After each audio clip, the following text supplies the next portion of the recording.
Hi, good afternoon. My name is Chris Buckley, and I am part of the I-405 Project Community Outreach Team.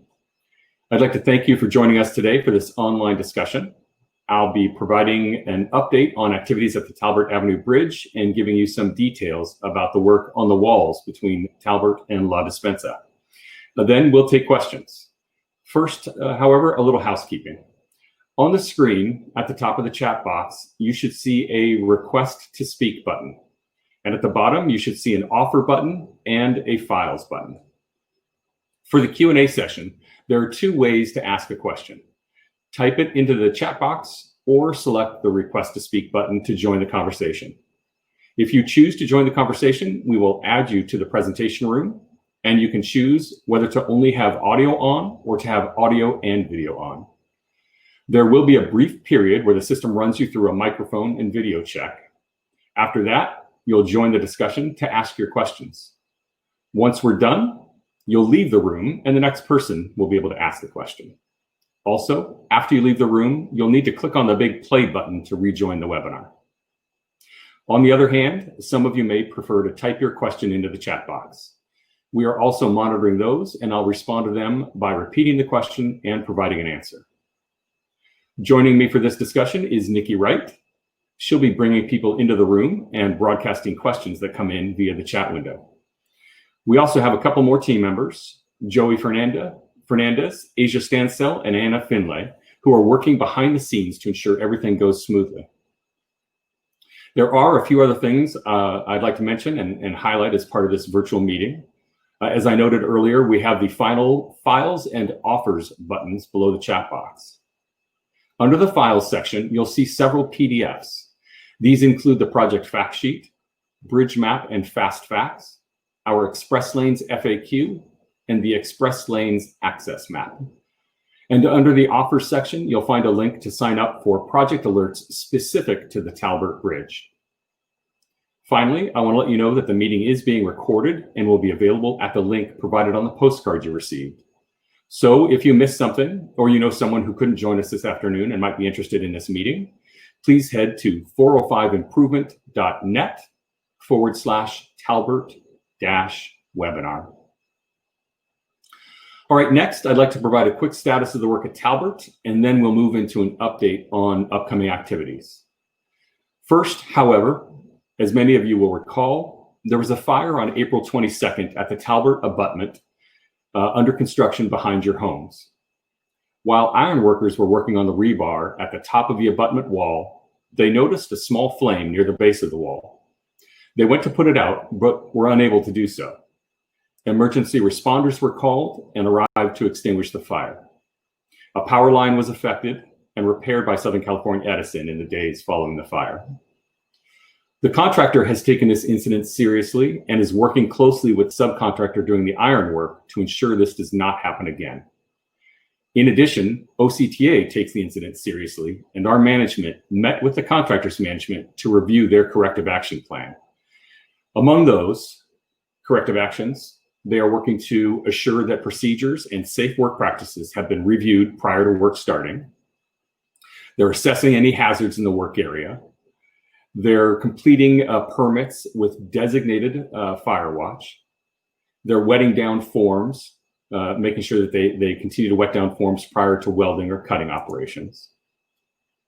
And they're improving emergency response by sending a designated person to meet emergency responders to direct them to the location of an incident should one occur. So they're taking extra steps to make sure that this doesn't happen again. And we definitely apologize for the inconvenience that caused. Some of you I know may have filed claims as a result of the flames touching property.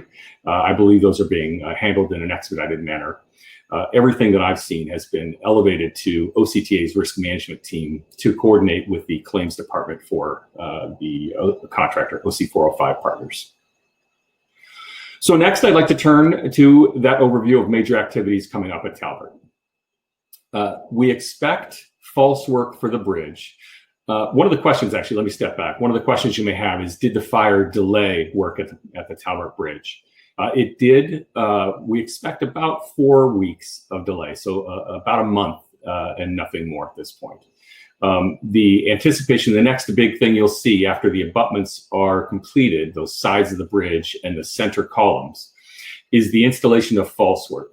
That's the temporary support structure that's put in place while the concrete that is and rebar that forms the base of the bridge and the superstructure of the bridge, that temporary structure is in place to support it while that structure cures, while the concrete cures for that.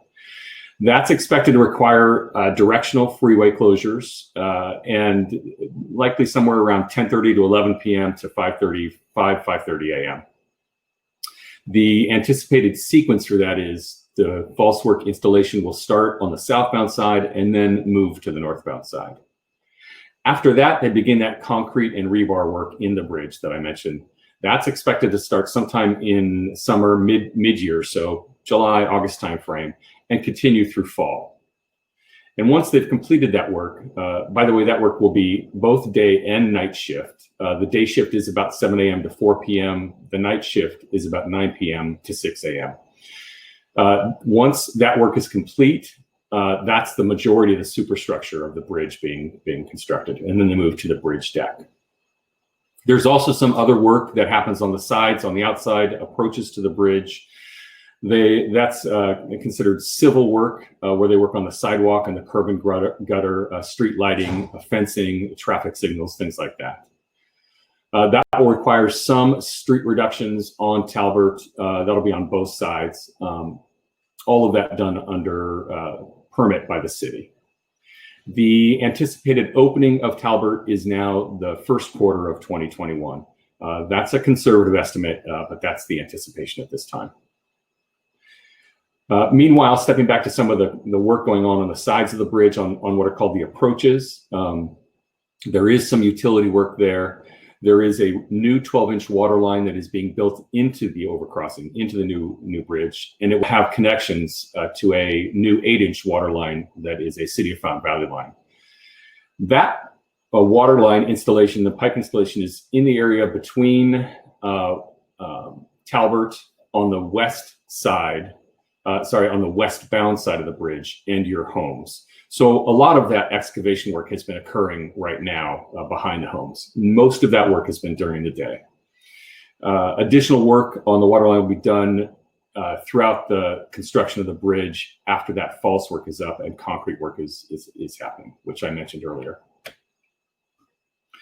In addition, there will be some utility work to relocate power lines from overhead to underground. This is a portion of the overhead lines behind the homes on La Despensa. That work is ongoing. Some of it may have occurred already. I haven't gotten a clear update yet on that, but they are undergrounding some of those lines. The work involves installation of conduits underground, and most of that work is anticipated to occur during the day. There also may be a power outage associated with it, and that is to cut over the existing lines to the new lines, right? So once they do that cut over, they have to shut the power down to the electrical lines. You will get a notification about that, likely from SCE, and if not from them, from the 405 project outreach team. So now I'd like to talk a little bit about the wall construction. This is happening on homes between La Despensa and the Talbert overcrossing. It's basically, there are two walls. They're considered walls 704A and 704B. These are retaining walls that are meant to hold up the abutment of the bridge, the approach to the bridge. So the bridge, of course, will go up and behind your homes and cross over the freeway. These two retaining walls are being constructed in anticipation of the construction of that new approach because the bridge is being widened. So the major activities, some of which has already started, of course, is excavation. That is mostly complete. There was day and night work for that. They tried to minimize night work as much as possible, but some hauling in of materials, things like that needs to be done for night work and support activities. The next step is pile driving. So we are sending a postcard out to you soon. The pile driving is anticipated to start this coming month in June, a little bit in about a week's time or so. There are 60 what are called H-beam piles. This information will also be on the postcard. And they're going to be driven in at 25 to 60 feet into the ground.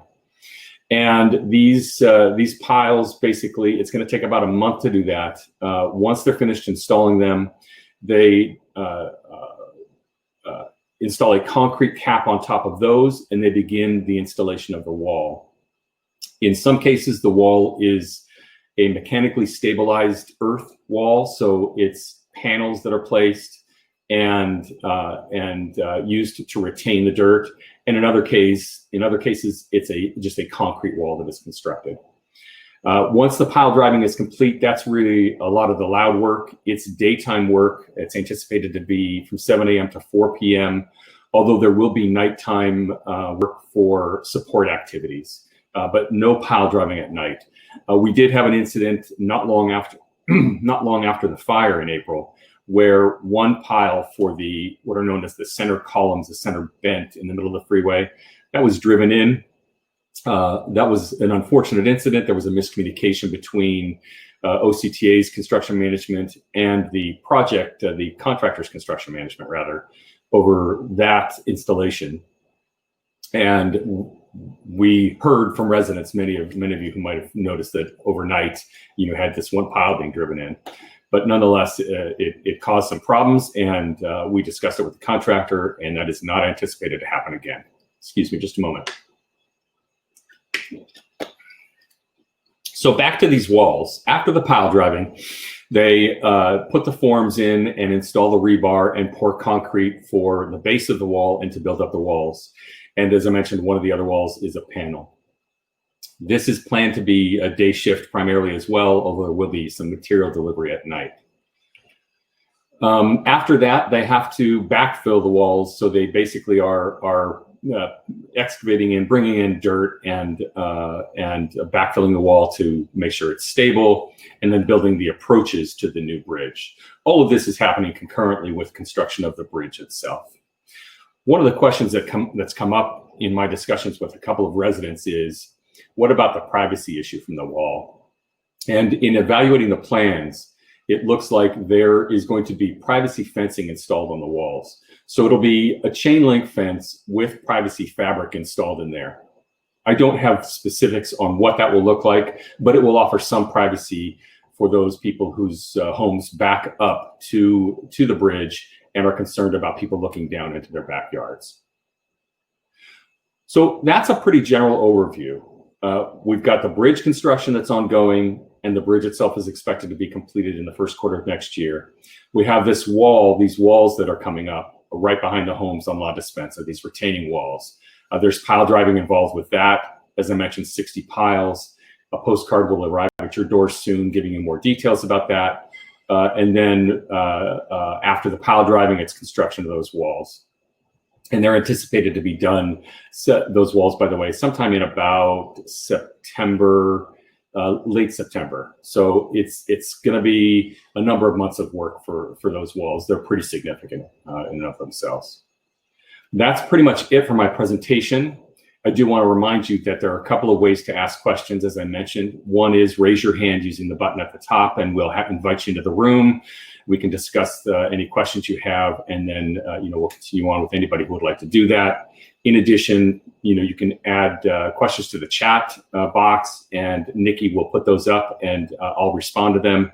We'll be typing in questions and answers so that they're available for you and captured for the meeting as it's being recorded.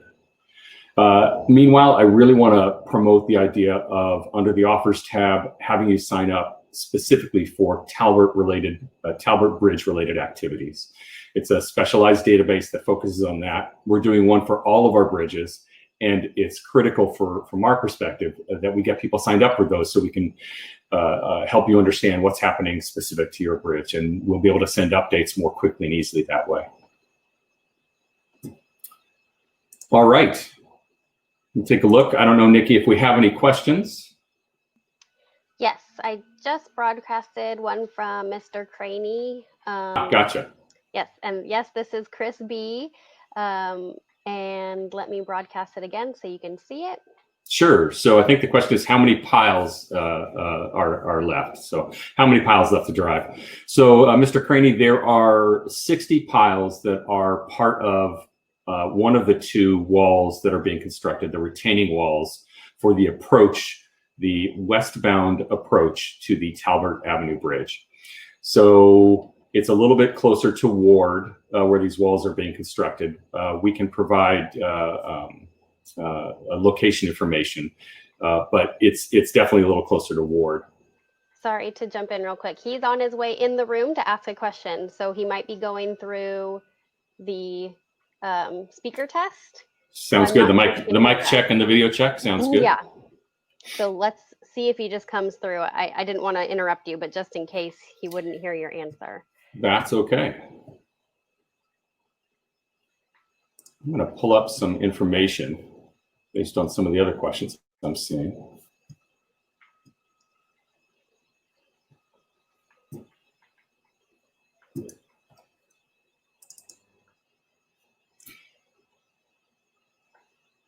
And while we're waiting, Tim had a question that I'll broadcast here. Sounds good. What will the distance be between existing property walls to the retaining walls? So that varies. That's actually one of the bits of information I was going to try to grab for you real quick. But we will note that question. We will get it for you. In some cases, it's pretty close to the backyard walls. The closer you get to Ward, the closer you get to the walls.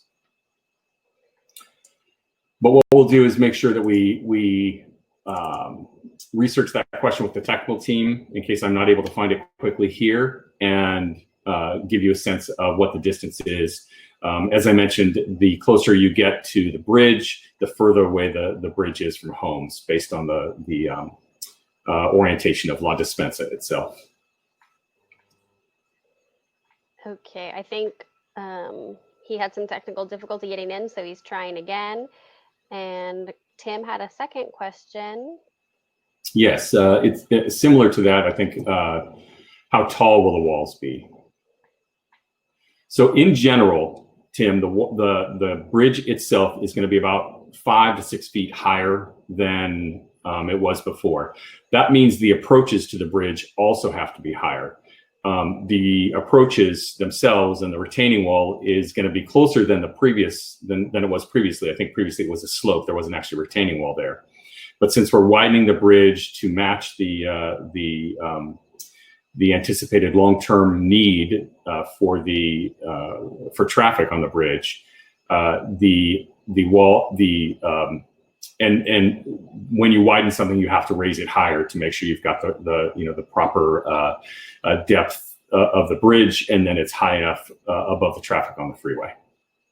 But we'll find the answer to how high the walls are as well.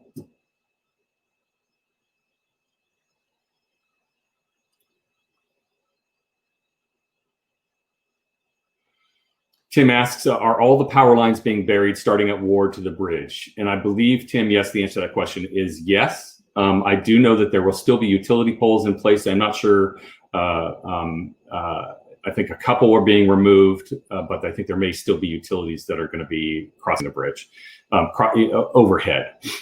But we will check into that detail to make sure. That's one of the questions that we'd ask the contractor about: how many poles would be left and what were they for? And as soon as we get the information back, we will reply to this group.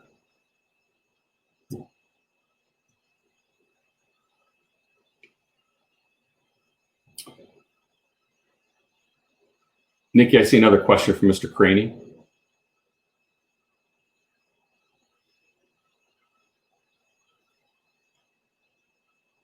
I think he keeps getting kicked out of the room somehow, so I didn't want him to miss your answer.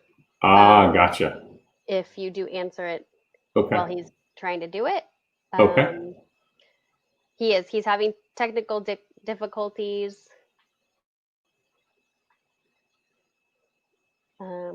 So I think the question that we have on the screen is, why has construction stopped? construction hasn't stopped. Construction is focused on the bridge abutments right now. Most of the excavation work has been completed in anticipation for the utility work that's happening between La Dispensa and those retaining walls. And then the next steps there are for some of the utility work to occur prior to the start of the pile driving. In addition, the construction crews are working on the sides of the bridges, those abutments that I mentioned, and on what's called the center bent. So that work is still ongoing.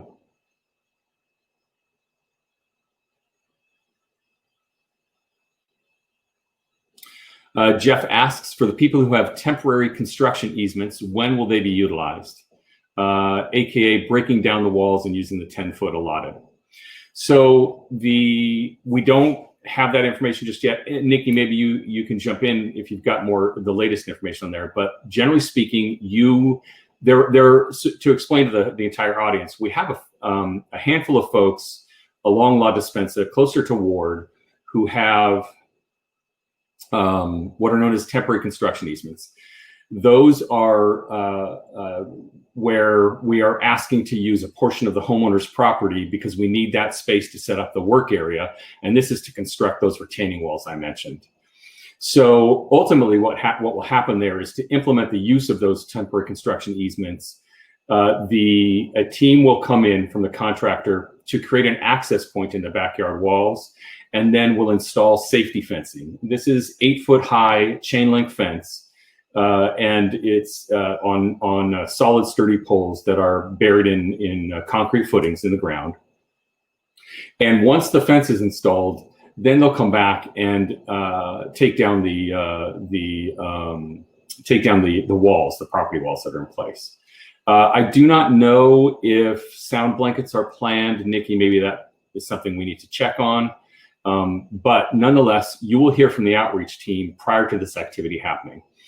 Typically, the way we try to approach is within about a week prior to it happening, we will let you know that it's coming up. And we base our schedule based on what the contractor tells us. So when they want to implement when they want to begin their work on the wall and they want to access your property, they'll let us know. And then we let you know, and then within 3 days of the work starting, we advise, okay, here's what the schedule is for them punching a hole in the wall to install the safety fence. Here's the schedule for installing the poles for the safety fence. Here's the schedule for installing the fence itself.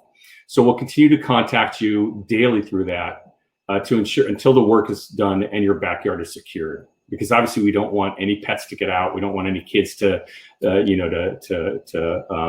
involved and things like that. So we want to continue the conversation. We do it on a regular basis. We'll update you at the end of every day, depending on the work that's been completed. And of course, you'll see it yourself in your own backyards. And then once it's in place, once the safety fence is in place, then we're all set. The easement period for the temporary construction easements, that's independent of our efforts. That's part of the right-of-way team. So if you have any questions about your temporary construction easement agreements, we will funnel those questions to the right-of-way team.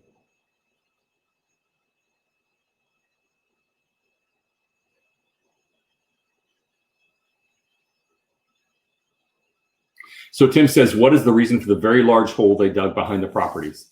That is the excavation work in part for the utilities.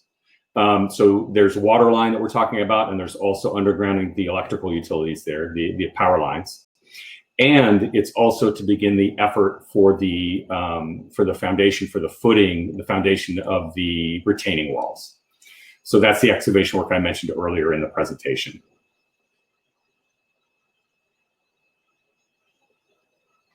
Okay, we have Miss Parsons, Carolyn Parsons, who is coming in to ask a question. Excellent.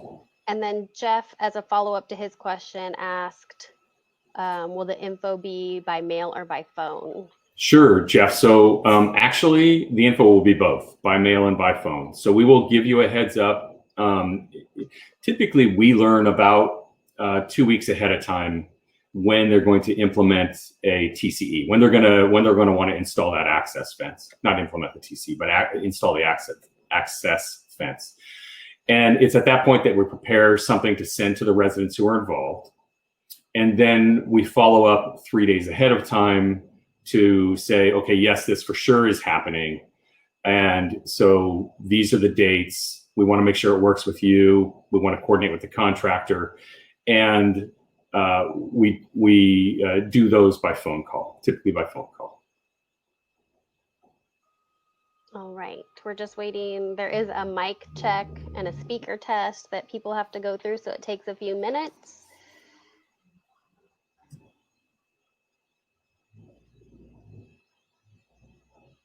Hopefully they're not having technical difficulty.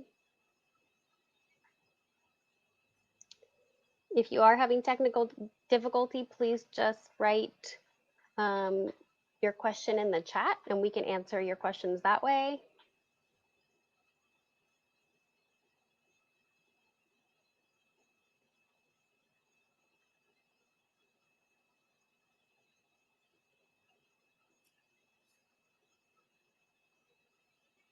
Mark says, I want to thank you and the staff for keeping us posted and holding this virtual meeting. Mark, you're very welcome. I appreciate your guys' patience. You've been through a lot, I know.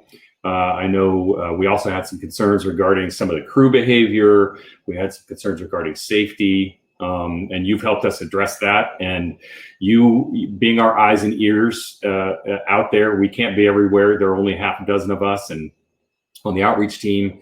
And I can't tell you how much we appreciate the fact that you guys are keeping us posted too. So thank you very much for that. And it's good because we take this seriously, OCTA and the contractor do, and they've taken some corrective actions on some of those issues. So we appreciate that. Okay, I think Mark is trying again to get through to us. So hopefully it works this time. That'd be great. Yes. Meanwhile, I'm still looking for the heights of the retaining walls, the distance.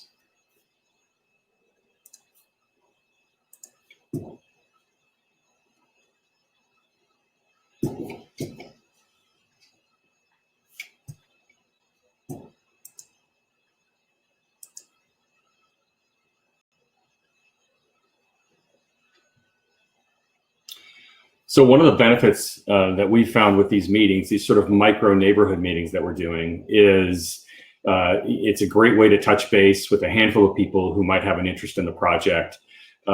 We, of course, will be doing more neighborhood meetings that involve the larger community as things evolve on future bridges, whether it's, Brookhurst, Magnolia, whatever you might be interested in. We recently held a large neighborhood meeting for the Magnolia Phase 2 transition. That went really well. And, these types of discussions these virtual meetings are a great way for us to stay connected to the community. We find that they're actually more beneficial than our in-person meetings. We typically hold our neighborhood meetings at a school site on a Saturday morning with coffee and donuts. And, we average anywhere from 24 to more than 100 people at those meetings. So it's quite the range.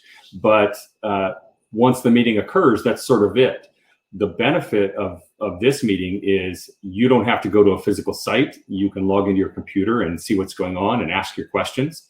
Everybody gets the benefit of seeing all the questions and answers. So it's not as if somebody, hey, didn't hear a question, and didn't get the information. And as I mentioned, we're recording them, so make them available afterward if you missed something and we need to you want to step back and take a look and see what the response was. But in addition, as I mentioned, it gives us a chance to really build these interchange specific or bridge specific databases. So like under the offers tab, as I mentioned, if you go there, you can join the Talbert specific email database and you can receive updates about Talbert Bridge itself. So we're working those into our communications, our project communications on a regular basis. And it seems to be pretty beneficial. We have any additional questions coming up?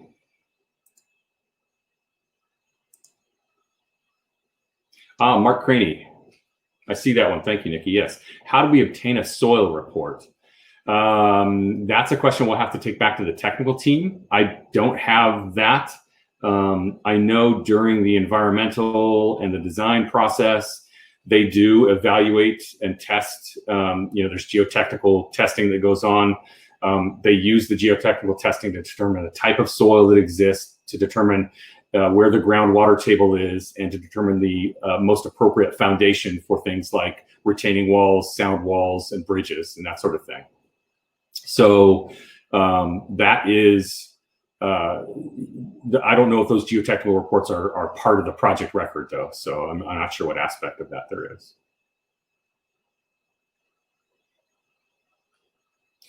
Tim says, will there be re-evaluation of property behind the construction for damage? I've noticed our wall leaning backwards since the start and mismatch in our concrete. Nikki, can you tell me, were there pre-construction surveys done in this area? Yes. Hi, Mr. Ditch. We did a pre-construction survey at his property. Okay. So with that, post-construction surveys, excuse me. Exactly. So there'll be a post-construction survey scheduled. So there will be that. And, this is an interesting situation. First of all, make sure you document. Take pictures, take video, do whatever it is. And this applies to everybody on there. Anything that, anytime you think you might be incurring damage as a result of the project, you want to document it. And you also want to be prepared to submit that information for a claim. So if you think there has been damage, and in your case, Mr. Ditch, I would say you probably want to wait until after the after the post-construction survey is done. But we will check into that for you and let you know what our risk management team advises us to guide you on. But you may want to, let's say if there's other damage. I know, as I mentioned, some people had one of the neighbors had a melted shed and some burned plants as damage from the fire. They submitted claims. We facilitate that process. They submitted claims through OCTA to the I-405 partners, the contractor's claims department, and then that comes right back. So ultimately, they are responsible for making a decision about that, determining whether there's validity to the claim, and deciding whether or not they're going to pay, that sort of thing. But we will facilitate that process for you. So Mark Craney says the original wall was lower than what it is now. Why did this change? The original wall, I'm not exactly sure which wall you're talking about, Mr. Craney. I know the walls being constructed here I don't know that they existed in the first place, right? So, and plus we're not finished with walls yet. So maybe clarify that in your chat if you would.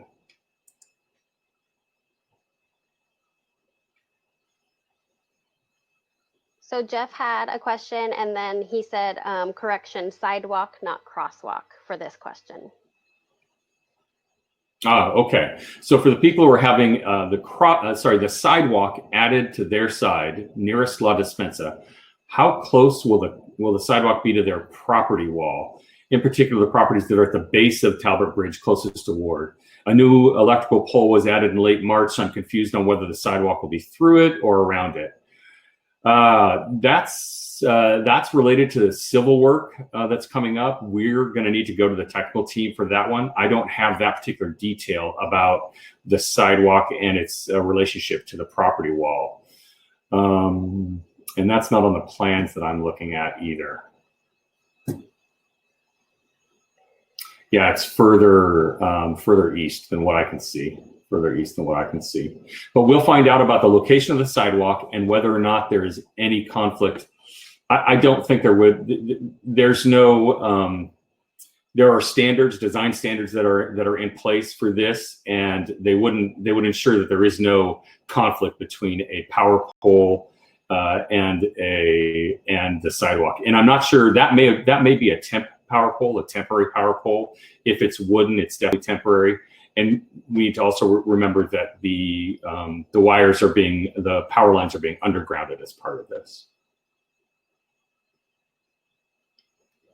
Mr. Craney says, did you do a pre-construction survey? Not to my knowledge. Now I'm having cracks in my home.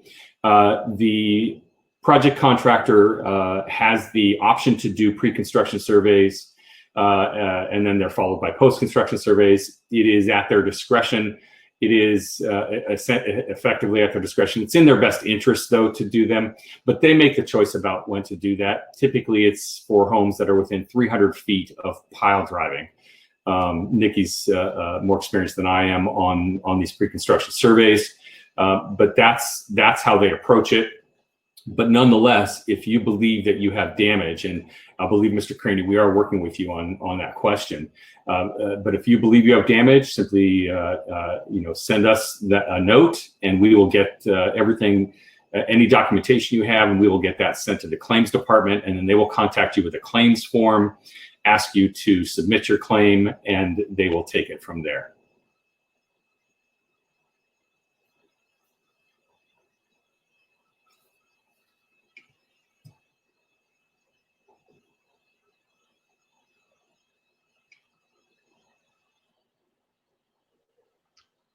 Don't see any other questions just yet. People might be typing.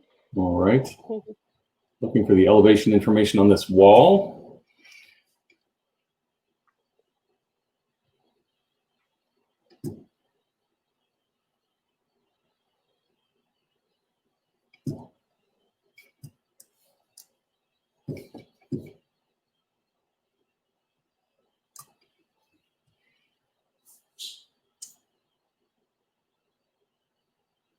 So again, I just want to mention that we definitely appreciate your patience. We know construction is never a good neighbor, and especially when we're all staying at home right now. I don't know if all of you are still working remotely or required to stay there, but it does have an impact. So it's definitely, we appreciate that you're dealing with some frustrating issues. We're doing our best to continually remind the contractor that they're working adjacent to a residential neighborhood and to be as respectful of that as possible. But if something happens where you see, something going on with the contractor, there's loud music, foul use of foul language, that's inappropriate, you've got your kids in the backyard or something like that, please let us know. There is a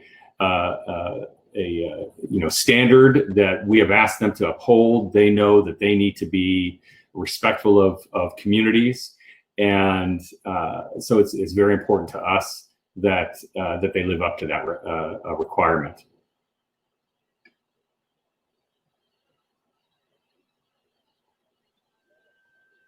I have a published question from Great. Mr. Sorry Craney. about that. That's okay. Sorry, yes. If we feel damages are caused by construction, should we wait till after construction? Don't want to be too late. You don't have to worry about that because we're not a public, the contractor is not a public agency. They're a private contractor, and there's no time limit on necessarily submitting claims. So you can wait till the end of construction if you have concerns. By the same token, though, it's not a problem to document those concerns now and send them to us, and we can forward that to OC-405 and ask them to discuss things with you. And you can ask that question of them, whether they would like to, whether it makes sense for you to proceed now, or whether it makes sense for you to wait. But either way, I think it's appropriate to continue documenting the situation. And Mr. Craney also said he's asking his neighbor on the original height of the wall because his view is obstructed, so he's checking. Yeah, so you may be talking about the original height of the wall for the bridge or the original height for the property wall. I'm not sure which one, but no matter what, the walls for the new bridge are likely to be higher than the previous, than any previous walls related to the bridge. And that's because the bridge is overall about 5 to 6 feet higher in the center of the bridge, which means the approaches to the bridge have to be higher as well. Again, Mr. Craney asks how much longer till the Talbert Bridge is done. We're looking at the first quarter of 2021, so Q 2021. Springtime is what we're hearing at this point. That's a conservative estimate. That includes the month that the month of delay that the fire resulted in. So it incorporates that as well.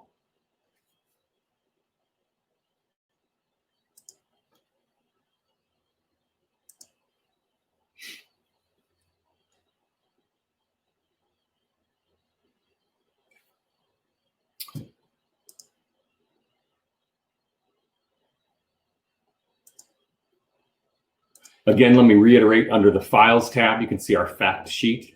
You can see the bridge construction map. On one side of that construction map is and I'll pull it up briefly here. I'm just going to start this presentation and show you that on one side of the map, you can see our bridges. And these are the years that all the bridges are starting.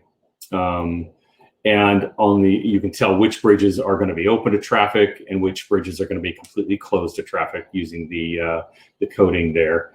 And then the other side, I don't have it here in my slideshow, but the other side of the bridge construction map shows you the sort of fast facts and what the elements of the new bridge are going to be like. So how many lanes it will be, sidewalks on both sides, bike lanes, etc. And in all cases, except for one, I believe at the north end of the project, we have bike lanes and sidewalks on both sides of the bridge. In addition, I always like to let people know the best way to reach us. This is our project contact information. We have details on email, phone number, how to reach us on social media, etc. The interactive map that we have is very useful. It is at octa.net/405 map. We enter on that map every day any of the planned closures and associated detours for those ramp or freeway closures. And the benefit of this is that same information we contribute to Waze.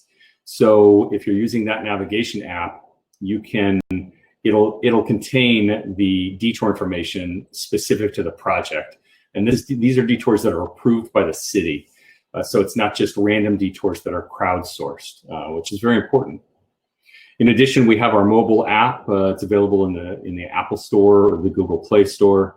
Download that. It gives you a look at time-lapse photos, time-lapse videos of work at the various bridges. Gives you background information about the project. Excuse me. It gives you project history information. All of the documentation that you see here, or the files, are all available there as well. We have a good presence on social media. We like to use social media a lot to get information out there about activities. Whether it's we'll do promoted posts that focus on specific communities to highlight ramp closures. For example, the Edinger on-ramp to the southbound 405 will be closing for about 33 days, about a month or so, and that's expected to start in the next night or two. We are having to close these ramps because we completely demolish and reconstruct them to realign and match the freeway widening. So we're doing about 2 of those closures a month. They last about a month each, and it's up and down the project. And you can use our interactive map to get information about that and to get detours as well. We also, as I mentioned, send out information via social media, and we do special alerts. So if you sign up for our general alerts, you'll receive those about the ramp closures. We have a question from Tony. Tony says, can you say again when the pile driving will begin for this wall? Tony, I'm actually going to switch to my phone here really quickly and take a look at the postcard that we are sending out. That postcard is going out today or tomorrow. It's expected to begin as early as Monday, June 8th. So that's in a little over a week's time. It's anticipated to take about a month. It'll be on weekdays. I'm going to show you the postcard. That's what it looks like. So that'll be coming your way shortly. And it explains the process of pile driving and gives you some basics on the schedule. It is a daytime schedule for the actual driving, But as I mentioned, they do support activities at night, and at times, if it benefits the pile driving schedule, they will vibrate the piles in to get them started at night. That's not a pile driving activity, it's vibrating the piles in. It is a little noisy, but it's within the thresholds that they're allowed to work in at night. When will the Ward Bridge demo start? So that's a great question. I'm going to go back to the bridge map here. And according to our map, Ward is anticipated to begin in 2020. So that's going to be later this year. Although I feel like that might be pushed a little bit. Let me see if what I'll do is we'll put that on the list of questions to respond to. And find out what the anticipated start date is for Ward. Does anybody, Nikki, is that information you might have? I believe Ward has to start after Talbert is open, but we should confirm. Yes, so that might push it a little bit. But we definitely should confirm. Things change. Yeah, and Jeff brings up that very point. So please note, we're always looking for opportunities to advance the project schedule. The contractor is and OCTA is, and we meet on a regular basis, on a weekly basis, to ensure that we're doing everything to advance the schedule, to stay on top of things and make sure that the express lanes are opened in 2023, the project is completed in 2023. So we'll verify when the Ward Bridge is anticipated to begin. I don't believe there's been. I don't know the latest, so I'm not going to speak out. I don't want to speak out of turn. So Jeff asks, are the property walls going to be higher for everyone, or just people who are under the curve or apex of the bridge? So the reconstruction of the property walls, that's a great question. Nikki, maybe you can step in there, but I don't believe they would be reconstructed any differently than the height that existed. Let's see. Are the property walls going to be higher for everyone, or just, sometimes walls taper in certain areas, but we would have to double check. I don't want to say for sure either way. It would be something that we could check the plans on. And I do believe, though, Jeff, that they would have to restore them at minimum to their original condition in terms of height. So yeah, they would never install a new wall that's lower than the existing. It's the same or higher from what I've seen.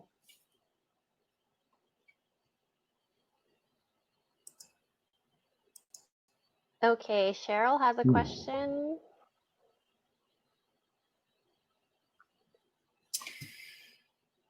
Yes, Cheryl, I actually, somebody else mentioned that. I saw a note on Facebook that it had Costa Mesa instead of Fountain Valley. I was looking for that, so I apologize. I think we conducted another one of these webinars, these sort of micro neighborhood webinars with some residents down off of Fairview. And I think that might have been what happened, that we mixed the two up. So my sincere apologies about that. But we will definitely make sure we triple check on the next one.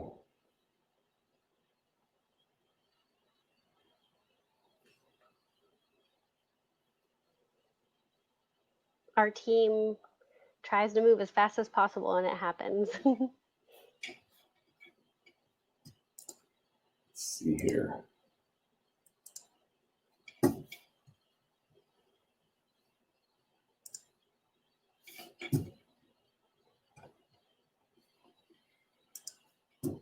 Do we have any additional questions? Happy to keep the conversation going. Maybe you all could just let us know in the chat box whether you find these meetings useful. We're happy to keep doing them, but if you prefer to just receive a postcard in the mail or something like that about major activities and leave it at that, that's fine. Whatever works for you. I would say that we do anticipate doing meetings like this for the foreseeable future. We're not going to be doing in-person meetings right now because of the coronavirus. So this is a tool that we'll continue to use. I anticipate it'd be good to come back and update the community perhaps in a few months.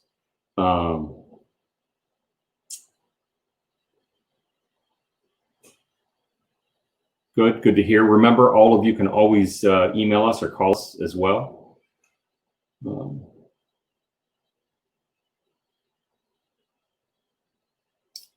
Thank you, Tim. Much appreciated. We'll continue to do that. We'll continue to have these conversations then. Perfect. Cheryl says, thank you for the webinar format. I like it much better than in person. It's much more convenient. Yeah, it is very convenient. It's terrific and very useful. Thank you, Mr. Craney.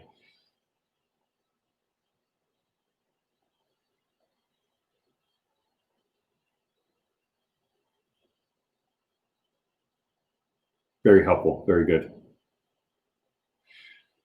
Jeff has a question. Do the contractors have strict timelines to go by, or do they play it by ear?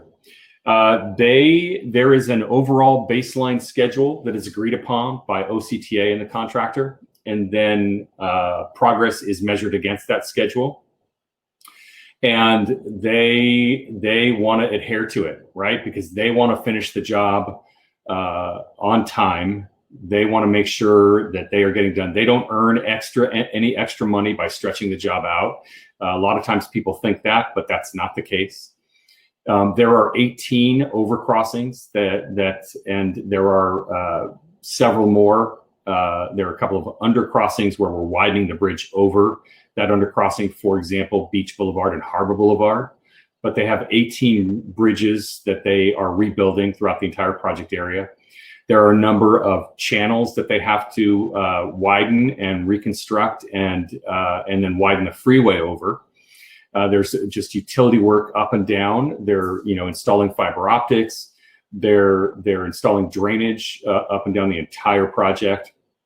There's a tremendous amount of work, and they want to finish it as quickly as possible and stay on schedule, because otherwise they're going to end up losing money. Right? The longer it takes them, the more they lose. And ultimately, if they go beyond a certain schedule, certain time frame, it could result in it could cost them money, right? They could be charged because they're basically needing to close lanes to do that, and the cost of doing that can be expensive.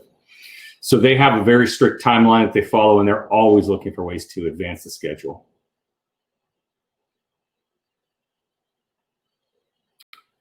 All right. Do we have any other questions, Nikki? I don't think if not, any, so hopefully, great. Yeah, hopefully we got everyone's. Fantastic. If you do have any additional questions, please send us an email at 405project@octa.net or give us a call at our 888 number. If you encounter any issues, if you have some concerns that you want to talk to us about, just let us know. We're here. We work, sometimes it feels like 24 hours a day, 7 days a week, always on, always trying to get the word out about activities. As I mentioned, 18 bridges, dozens and dozens of ramps, 170 walls, 32 miles of additional pavement being built here. This is a significant project. It's one of the largest infrastructure projects in the country, actually. And we spend a lot of time getting the word out about it, but that's why we're here, and we want to be as helpful to you as possible. So with that, I'm going to say thank you. Have a great night, and take care.